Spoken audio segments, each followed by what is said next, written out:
Recording? Beautiful. All right, ladies and gentlemen, welcome to the very first episode of whatever we decide to call this. The Davis James Show, call me crazy, whatever we decide on, undecided still, but we are on episode 1. So today, folks, we're going to start off very simple, just a little introduction. And I thought, it could go from childhood to whatever, but nobody really wants to hear about my childhood. Nobody cares. So we are going to start with, very simple, how I landed in this chair today, how all of you have come to listen to Davis James. Basically just, who is Davis James today? So, really the journey starts off with in Nashville. I moved to Nashville thinking I'd be the next big rock star. And who knows, that might still be a possibility. We're still trying, but I moved here thinking it was going to happen in day one. Day one rolls around, and really all I was doing was getting absolutely shithoused in my apartment by myself in Nashville. I moved here, really just took off drinking pretty much as soon as I got here. I was on probation for like the first couple of months, and then once I got off probation, it was just like, sky's the limit. And then like around the 3-month mark when I moved here, my brother ended up passing away from an overdose. He also suffered from addiction issues, and that really gave me the excuse to just go balls to the wall. And boy, did I do that. I had basically was just shacked up in my apartment for probably 3 weeks, just doing nothing else but drinking and ordering DoorDash and making my neighbors extremely uncomfortable. There was this one kid who lived right next to me. God love this man, because I was an absolute wreck and he got like the blunt force of it. But there was this one time where he told me that he had some weed and that I could come over later and smoke some weed. I remember that was like a week ago, and I forgot about it, and I thought it was okay just to take him up on that offer at 3 o'clock in the morning on just some random morning. Anyway, it was a nightmare. I was there for 3 weeks. Finally, I got some help, checked myself into a place, and I thought that going off to California would be the answer. So I went to rehab out in California. Did my 30 days there, and it was just the worst place on planet Earth. It was like, advertised as like one of those luxury experiences where they give you a massage and all that, because that's really what I needed. And I went out there, and it was just absolute hot dog water. I did my 30 days or whatever, but it was terrible. And, I had to fly home. My plan was I was going to fly to Michigan, record some music, and then, I was going to go back to being a rock star. But they wouldn't let me book my flight to Michigan until the day before I was supposed to leave. So the only thing that they had available was like this 23-hour ridiculous 2 layover flight. And I remember looking at that flight and thinking to myself, well, 23 hours in an airport, and an airport is like the number one Shangri-La to have beverages on planet Earth. It's the number one drinking place. I don't care about concerts. I don't care about weddings, funerals. Airports are the best place ever to drink. Everybody's there for the same reason. Nobody's got to drive anywhere. It just gives you permission to get real weird. And I did just that. I remember like half hour into being in the airport, I was absolutely buckled. And I stayed that way for like the next week. But when I got to Michigan, I invited my buddy over. And it's that one buddy that we all have that if you invite them over, you're about to just get smammered. And I invited him over. He came over. Step one in our process was we bought like a 1/4 ounce of blow and just started ripping it up. For 2 days straight, we were awake and just doing blow and watching movies and saying weird shit. And by day 3, my buddy was like begging for air and he had to take off. I continued onward towards the path to glory. And I remember I went upstairs to go do more blow. I had my this like dinner plate upstairs in my bedroom that had a big pile and then like a bunch of lines laid out, and then I had the dollar bill and the credit card and the whole setup. waiting for me up there. And I went upstairs to go do some. And I did like an unusually large amount, even for me in that moment. And I remember thinking like, boy, I really need a cocktail after this one just to level me out. And when I went to open my bedroom door to go make said cocktail, there was a sea of police officers in my living room. And I was like, well, they're not supposed to be there. I was like, can I help you, officers? And they were like, yeah, we got a phone call from your dad. And I was like, thanks, snitch. They basically said that he was worried about you, and we're just here to take a look around, make sure you're not hurting yourself. And I was like, okay, whatever. So they went around the house. They grabbed all my dad's guns. That's what they were most concerned about, was the weapons. But they did a full sweep of the house, and they were like, do you have anything that we should know about? It's okay. You're not going to get in any trouble. And I said, no, of course not. I'm just, being a goody two-shoes over here. And they were like, okay. And they went upstairs. They searched all throughout upstairs, and they came back downstairs, and they were like, have you been doing any drugs? And I was like, no, of course not. And they were like, well, we found a plate upstairs that had like a big pile of white powder on it, and there was lines and credit card and dollar bill. And I was like, oh yeah, well, it's just a little cocaine I've been doing. And they were like, okay, so this kid, there's something wrong with this kid. But they basically determined that I was medically unfit to take care of myself, and they had me committed to the psych ward, which leads into the infamous psych ward story, which has kickstarted this whole thing.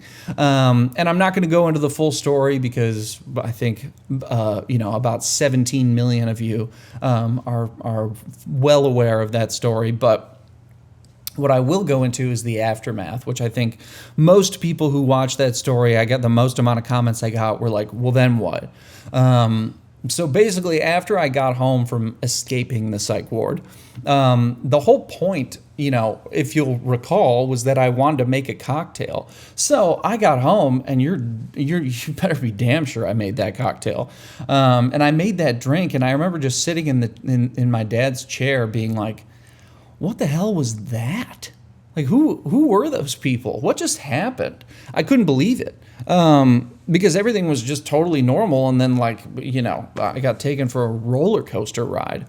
And then the next day after that, my dad was supposed to get back home. He had no clue that I was out of the psych ward. Nobody did. I escaped. And so my parents, who they had no contact with anybody, they thought I was still there. So my dad walked in from vacation to find me sitting in his chair, drinking his vodka, going, hey, Dad, how are things?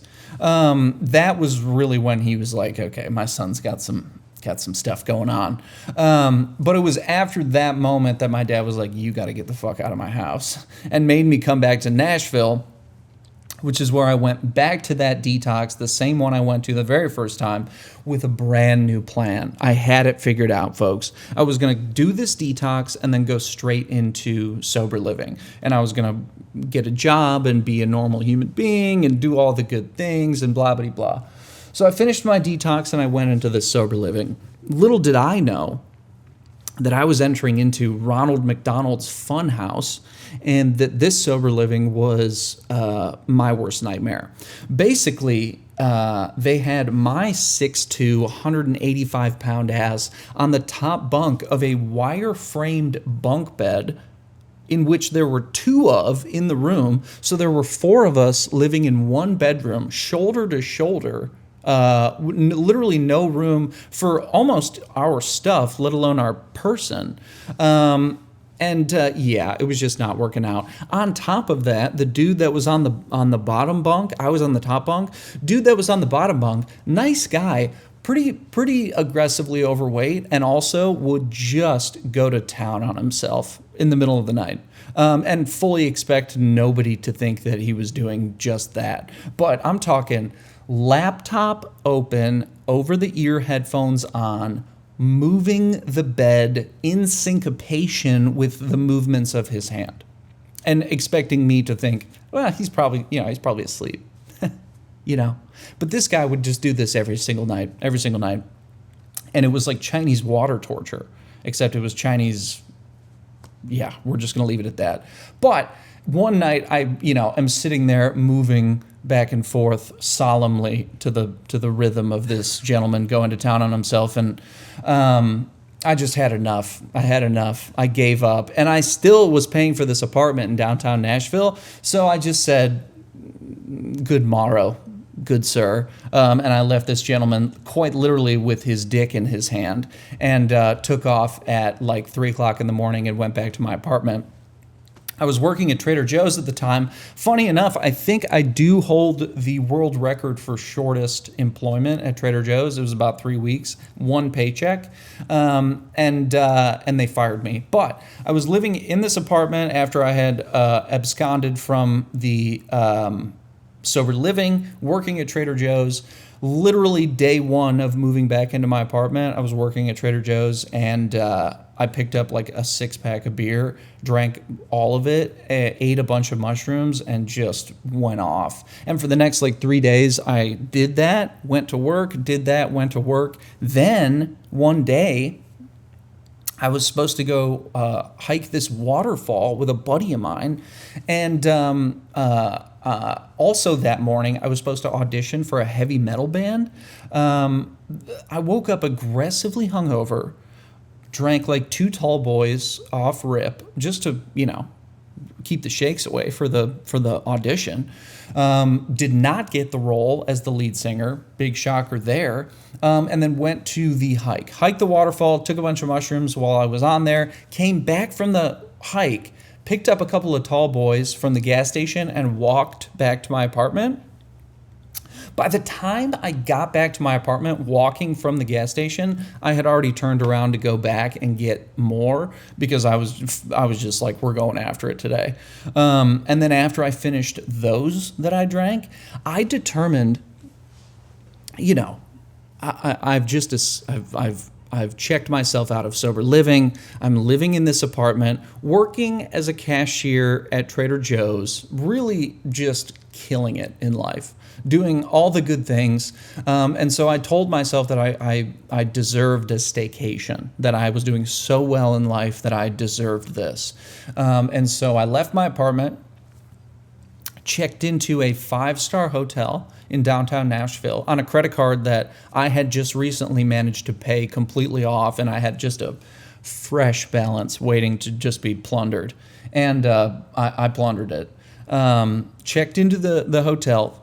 Step one was go up to the top floor where I purchased a $600 meal just for myself. I'm talking ribeye, lobster tail, plates spanning multiple seats in each direction, sitting at the bar. And then I stayed in that hotel for like 3 days. 3 days and just had a miserable time. I kept on ordering room service. I would order these chicken wings from room service. I ordered them the first time and they were spectacular. They were just spectacular. And so I ordered them again. They were just as good. Third time, they were okay. Fourth time, nah. By the 5th and 6th time, I had convinced myself that I was eating lizard meat. It was so gross, but I just kept on ordering it. I was too scared to order something else. And every time the room service gal would come to the room, I would get so scared that she would think that I was planning to murder somebody or that I was an alien or whatever the hell. I would hide in the bathroom and shut the door. Then every time they would come in, I would like pass out like dollar bills as they're tipped through the door. They probably were like, who is this creature from a different planet? But anyway, after the credit card balance had gotten to the point of no return, they kicked me out of the hotel. I went back to my apartment. My mom coincidentally called me that day, and she knew at like one word that I was in trouble and made me go back for the 3rd time to the very same detox. And I checked in, and they were like, I remember at this point I had gained some friends who worked at the rehab, and I texted this dude, and I was like, hey man, I fucked up again. I'm coming back. And then I sent him that message, and then like 2 minutes later, I didn't get a response, and I just texted him, I have autism. because that's what I legitimately, I was like, what is the matter with me? Like, why do I keep doing this? And I was sitting in there, and it was so weird. It was just like in that moment where I was like, literally every bad thing that has ever happened to me has quite literally been a result of, if I had not been drinking that day, then it would have never happened. And it was just like this moment where I was just like, I'm done with drinking. So I gave up booze, and I went back to rehab, and I actually listened to some people, and somehow or another managed to get my head on my shoulders. And I moved into a sober living home and did the full deal. I worked at a coffee shop. That was my first job out of rehab, was working at the coffee shop. And that coffee shop job, I worked at it for 3 months.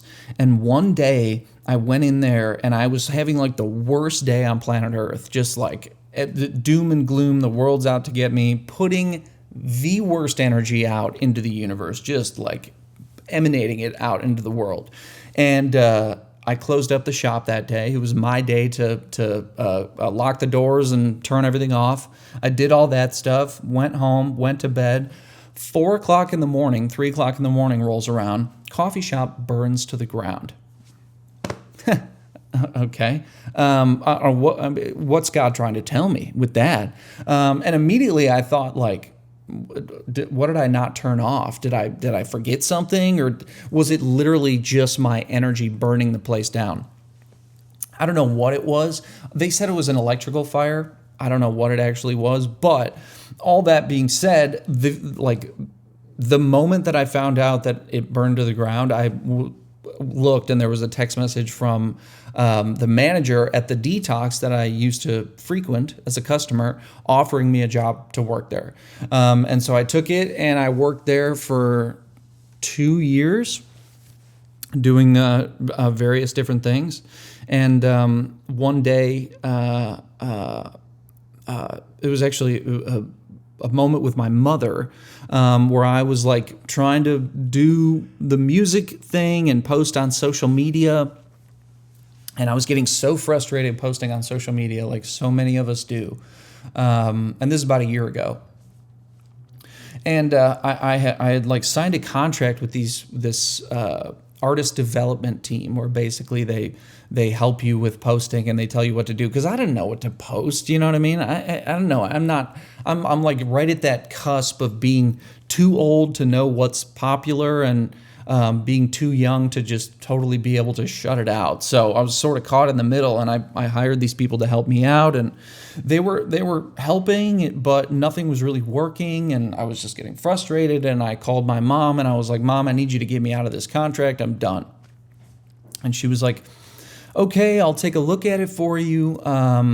But I really think, you made this commitment to yourself. You told yourself it was going to be a year, and you did just that.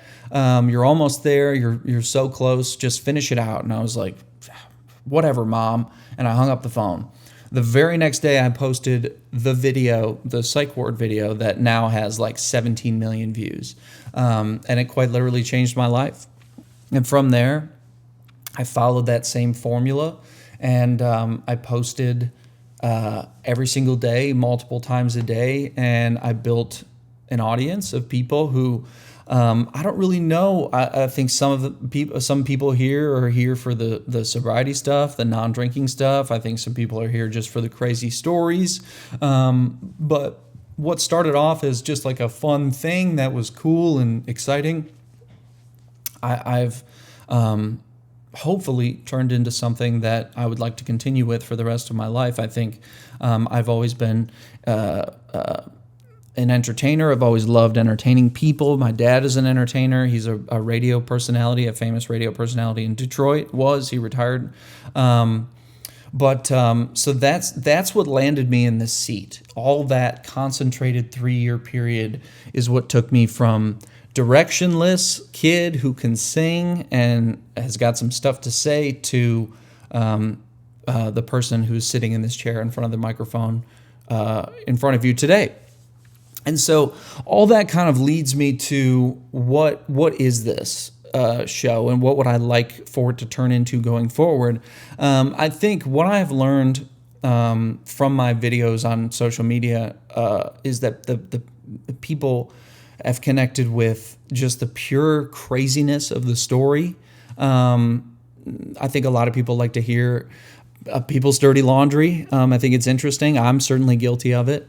I think people relate to the sober stuff, and I think the humor. And so, what I want to continue going forward is I want to kind of continue with the theme of the storytelling, but really what I want to do is get it away from me. I want to take the spotlight away from me and my stories a little bit, and I want to put the spotlight on you guys.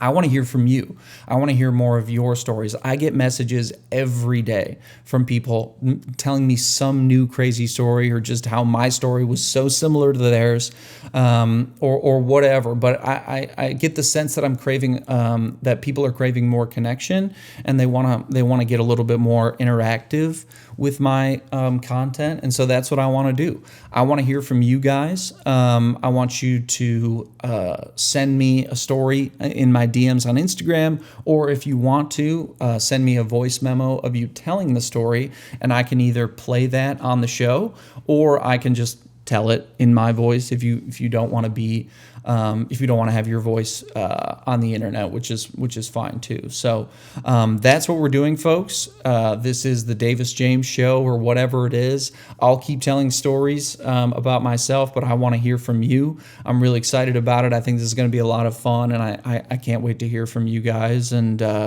yeah, let's have some fun. Let's keep it going, and we'll see you guys next week.